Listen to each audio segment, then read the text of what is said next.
180!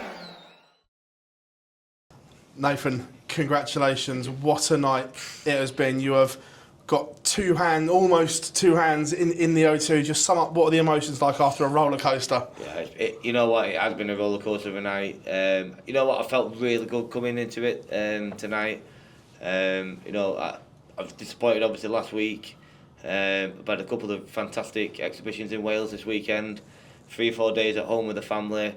Sun's out, kids are in the paddling pool, we've had a barbie, and I just felt dead relaxed coming into the night. And I said to Kirsty, I was like, I don't think I'm going to beat Van Gogh. I think I'm going to win the night. And yeah, obviously the first game was huge, but after that, I felt like the shackles had come off a little bit. Even though I still had to win that next game, I felt like the pressure had come off, and I think my finishing's been fantastic this evening. You know, there's been a couple of legs where I was out the leg, so I kind of threw the darts away. But I think apart from that, I think my finishing is what's won me this evening.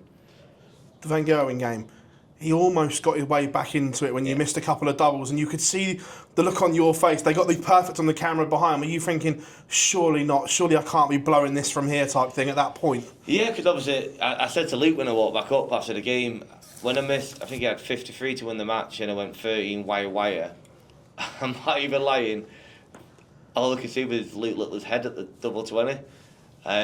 Because obviously I bombed it last week. You know, there's no way I should have lost last week to Luke Littler, but I did. I missed so many darts to win the game, and I could see Luke's head. But you know, luckily I threw a great mark and I hit the double. But the thing is, you know, Van Gerwen is for me, is my idol in darts. He's a GOAT of darts, and you know, if I can qualify for the Premier League campaign by beating Michael back-to-back weeks, that would mean more to me than probably any other dart player. You've won major titles. Where does this rank? I know it's only a Premier League night, but because of what was at stake, is this right up there? I don't know, because I've not performed an amazing standard this evening, but I've won. But I would. If I get through next week, even winning one game, then that'll be up there. But I think tonight is just, for me, a sigh of relief. I'm proud of myself, how I've handled myself. I think I've been very composed this evening. I've not been jumping around like an idiot like I normally am. But I've just been composed. I knew what I had to do this evening. I knew the job in front of me, and I think I've just handled the whole situation fantastic. And you know, it's up to me now to not mess that up and just finish the job off next week. We've laughed and joked all the way through these 16 weeks. You and Gezi shouldn't have been in. Everyone was like, why have they picked them? And one's there, the other one is 99% there. Is this a nice one just to go, this is why we were picked? Mate, we both said it this evening. I spoke to Gezi, I've not seen him since last Thursday, and I shook his hand. I went, well done, mate, for qualifying. I said, you've done half of it. It's down to me now to finish the job off. And you know, we've laughed all year about it. We know why we was picked. We proved why we was picked. And you know, how good would it be? I'm not counting my chickens, but if me and Gezi play in the final, that would be absolutely unbelievable. But first and foremost, you know, you got to forget about that. You know, I've got to concentrate on next week. The job isn't done yet. Can't get ahead of myself. Michael is more than capable of winning next week. I've got to beat him next week, and I'm done. And then we can have a laugh. You've been to 2 finals nights. However, one was at MK, one was at the Rico.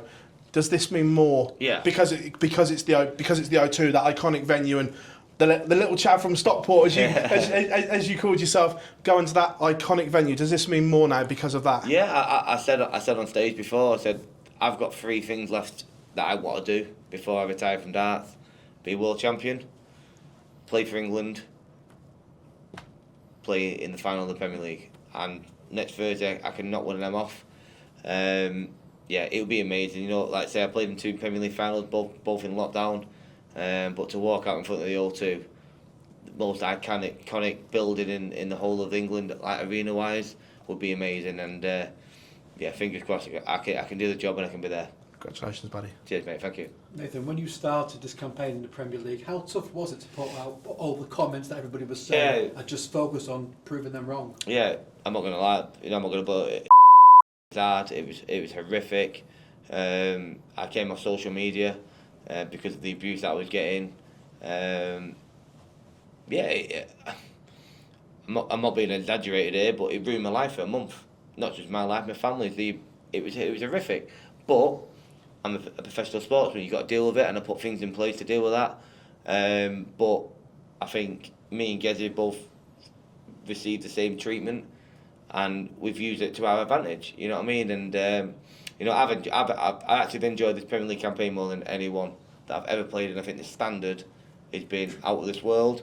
I think all 8 players have done themselves credit. I think it has been the most competitive Premier League there's ever been, the most entertaining, the most exciting, and to me to come out in the top 4 of that Premier League with these amazing players, I'll be buzzing. The last few years you've missed out just by the finest of margins. Has that you've been flirting with the playoffs for the past few weeks?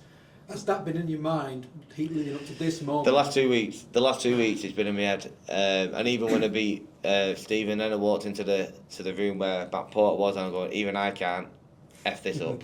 And obviously that was a massive step forward, then winning that final. But listen, it isn't over. You know what I mean? I can't get ahead of myself. I've still got a job to do next week. I can't rest on my laurels. But yeah, obviously it's a massive step forward.